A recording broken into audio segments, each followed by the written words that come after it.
Benarkah timbangan bisa menentukan orang masuk surga atau neraka? Berikan like, jangan lupa klik subscribe-nya sehingga Anda mendapatkan berita pertama. Klik loncengnya ya teman-teman untuk mendapatkan notifikasi. Jangan lupa share. Dengan share Anda mendukung program ini. Terima kasih. Shalom Aleichem Besem Yosua Hamasya. Hari ini saya mau berbagi firman Tuhan tentang apakah manusia masuk surga atau neraka ditentukan oleh timbangan. Apakah timbangan pahala dan dosa menentukan manusia masuk dalam surga atau neraka? Ini pertanyaan yang mungkin sepele, tetapi kalau ditanya kepada banyak orang, umumnya mereka akan mengatakan seperti itu. Akan ada penimbangan antara dosa dan pahala. Benarkah demikian? Apakah di dalam kekristenan juga demikian? Apakah masuk surga dipengaruhi oleh timbangan pahala dan dosa? Yang kedua, apakah bisa usaha manusia membuat manusia masuk surga? Ini penting. Yang ketiga, apa jaminan manusia masuk surga? Apa jaminannya? Bagaimana engkau mengetahui bahwa engkau masuk surga atau neraka? Dan yang terakhir, apa itu kitab kehidupan? Nah, ini penting. Apakah di dalam kekristenan ditentukan oleh timbangan atau ada yang lain? Hari ini akan kita bongkar. Timbangan atau kitab kehidupan. Di dalam Wahyu 20 ayat 12 dikatakan firman Tuhan, "Dan aku melihat orang-orang mati besar dan kecil berdiri di depan takhta itu. Lalu dibuka semua kitab dan dibuka juga sebuah kitab lain, yaitu kitab kehidupan. Dan orang-orang mati dihakimi menurut perbuatan mereka berdasarkan apa yang ada tertulis di dalam kitab itu." Jadi hari penghakiman nanti, di mana Tuhan Yesus sebagai hakim yang akan mengadili seluruh manusia yang pernah hidup, maka akan dibuka kitab. Ada kitab kehidupan dan kitab-kitab yang lain. Ini satu yang harus kita pahami. Kedua, Wahyu 20 ayat 15 dikatakan, "Dan setiap orang yang tidak ditemukan namanya tertulis di dalam kitab kehidupan itu, ia dilemparkan ke dalam lautan api." Jadi, siapa yang tidak ditemukan namanya di dalam kitab kehidupan tadi, di Wahyu 20 ayat 12, dia akan dilemparkan ke lautan api. Nah, yang ketiga, Wahyu 21 ayat 27 dikatakan, "Tetapi tidak akan masuk ke dalamnya sesuatu yang najis, atau orang yang melakukan kekejian atau dusta, tetapi hanya mereka yang namanya tertulis di dalam kitab kehidupan Anak Domba itu." Jadi yang berhak masuk ke dalam tahta kerajaan atau masuk ke surga atau masuk ke tempat yang tidak ada kenajisan itu, ya, adalah yang namanya tercatat dalam kitab kehidupan yang dimiliki oleh Anak Domba itu, yaitu Yesus Kristus. Jadi, jika namamu tercatat dalam kitab kehidupan, engkau pasti masuk ke surga. Tetapi ingat, di surga yang di sini, di surga Tuhan Yesus itu tidak ada yang berbau kenajisan, tidak ada hawa nafsu, keinginan daging. Jadi jangan pernah Anda berpikir ketika Anda masuk ke surga, engkau akan kawin mawin, engkau memiliki bidadari, engkau masih memiliki hasrat-hasrat daging, kedagingan, itu tidak ada. Jangan pernah Anda berharap seperti itu. Karena surganya Tuhan Yesus adalah di mana tempat sukacita, persekutuan dengan Allah, dengan Tuhan Yesus itu ada. Manusia memuji, menyembah. Ketika kita ada bersama dengan Tuhan, kesenangannya itu tidak pernah terbayangkan, tidak bisa kita bayangkan. Jadi mana mungkin ketika kita bersama dengan Tuhan, pikiran kita masih berpikir tentang keinginan-keinginan daging. Tidak ada. Selanjutnya, dikatakan kalau begitu, nama tertulis dalam kitab kehidupan itu apa maksudnya? Atau bagaimana supaya nama kita tercatat dalam kitab kehidupan?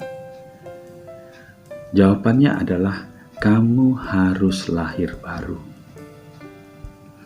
Yohanes 3 ayat 3 dikatakan, Yesus menjawab, katanya, aku berkata kepadamu sesungguhnya jika seorang tidak dilahirkan kembali, ia tidak dapat melihat kerajaan Allah.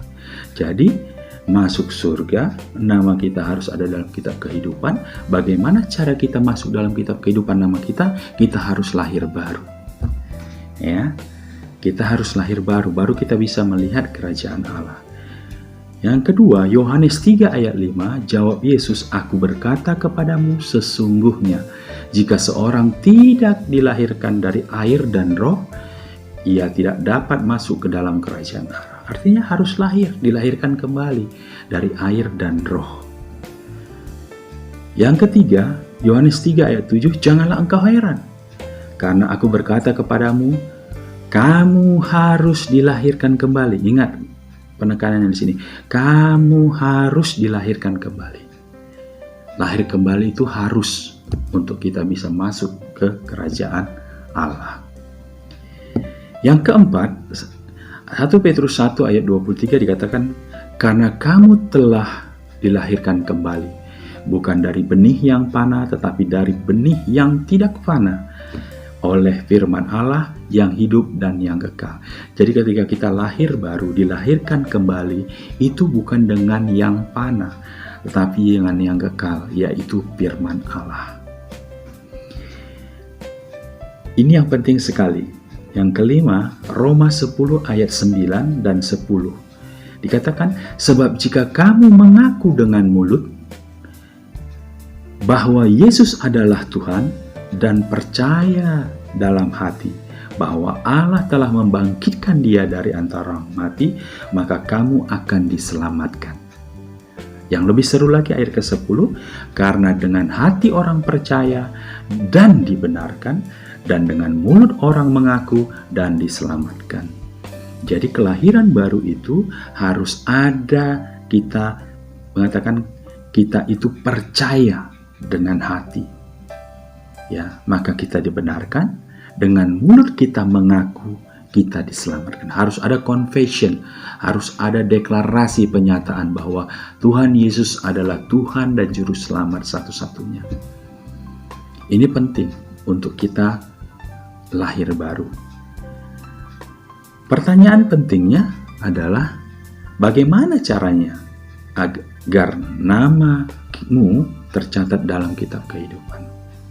Yang pertama, tadi tentu lahir baru, ya. Stepnya adalah bertobat atas dosa dan kesalahan. Minta ampun kepada Tuhan Yesus. Tentu hari-hari lalu sepanjang kehidupan kita banyak melakukan kesalahan, banyak melakukan dosa. Kita datang kepada Tuhan, kita bertobat dan minta ampun. Yang kedua, mengaku bahwa Yesus Kristus adalah Tuhan. Ini penting. Dan tidak cukup hanya sekedar Tuhan, tetapi dikatakan, dan Juru Selamat satu-satunya dalam hidupmu. Ingat, Tuhan Yesus adalah Tuhan dan Dia Juru Selamat satu-satunya, bukan salah satunya. Bukan ada yang lain yang bisa membawa kita kepada surga, tidak. Hanya Yesus satu-satunya. Step yang ketiga adalah undang Dia, Tuhan Yesus, untuk masuk dalam hatimu dan hidup bersama dengan Dia. Kita ada di dalam Yesus dan Yesus ada di dalam kita melalui Roh-Nya. Maka pada saat itu engkau dikatakan lahir baru. Dan nanti orang yang membawa engkau kepada kelahiran baru ini akan berdoa, meminta kepada Tuhan Yesus anak domba itu, si empunya kitab kehidupan itu, untuk mencatat namamu dalam kitab kehidupan. Pada saat itu, maka namamu termaterai dalam kitab kehidupan itu. Wow, luar biasa. Selanjutnya, kesimpulannya. Kalau demikian, kita sudah tahu bahwa kita percaya dengan kematiannya di kayu salib menebus manusia dari dosa. Jadi dosa-dosa kita ini ditebus oleh kematian Tuhan Yesus dan harganya lunas dengan darahnya, dengan kematiannya. Oleh karena itu keselamatan itu adalah anugerah 100% providensi Allah, otoritas Allah. Peran serta manusia sedikit pun tidak ada di dalam keselamatan. Itu semua otoritas Allah. Dan juga kita percaya kepada kuasa kebangkitannya. Dia mati di atas kayu salib.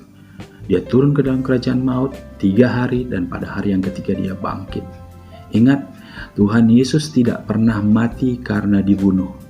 Dia mati karena dia menyerahkan nyawanya. Karena tidak mungkin Tuhan bisa mati. Tetapi sebagai kemanusiaannya, dia mati karena dia menyerahkan nyawanya. Yang ketiga, dia naik ke surga, dia bangkit, dia naik ke surga. Karena dia adalah Allah. Dan di surga, dia menyediakan tempat bagi kita orang percaya. Dan di hari penghakiman nanti, maka dia akan datang untuk menghakimi dan menjemput orang-orang yang percaya bersama dengan dia. Dengan demikian, maka no timbangan pahala versus dosa. Jadi tidak ada penentuan kamu masuk surga atau neraka ditentukan oleh timbangan. Berat mana antara pahala dan dosa? No, sama sekali tidak ada.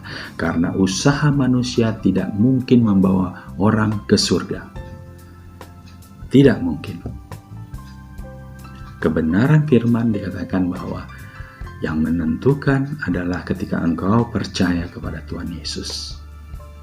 Dan namamu tercatat dalam kitab kehidupan. Itulah jaminannya. Ketika namamu ada dalam kitab kehidupan, maka engkau masuk surga. Tapi ketika namamu tidak ada dalam kitab kehidupan, engkau dicampakkan ke dalam api neraka. Dan terakhir, hanya Tuhan yang bisa menghapus dosa. Ingat, hanya Tuhan yang memiliki otoritas menghapus dosa. Pahala sama sekali tidak bisa menghapus dosa. Karena firman Tuhan katakan upah dosa adalah maut, upah dosa adalah kematian. Bukti manusia berdosa adalah mati. Kalau engkau tidak berdosa, maka engkau akan terangkat ke surga. Seperti Elia dan Henokh, manusia yang tidak berdosa. Mereka tidak pernah mengalami kematian, tetapi terangkat. Tetapi selagi manusia mati, artinya dia berdosa. Oleh karena itu, sekecil apapun dosamu, selagi masih ada dosa, engkau tidak bisa masuk surga. Oleh karena itu, surga adalah anugerah Tuhan yang diberikan kepada manusia yang percaya kepada Dia. Demikian sharing kali ini. Semoga kita diberkati, semoga kita semakin tebal iman kita, dan kita yakin ketika suatu hari nanti, ketika kita meninggal atau Tuhan jemput kita, ada kepastian bahwa nama kita tercatat dalam kitab kehidupan. Demikian firman Tuhan kali ini. Tuhan Yesus memberkati.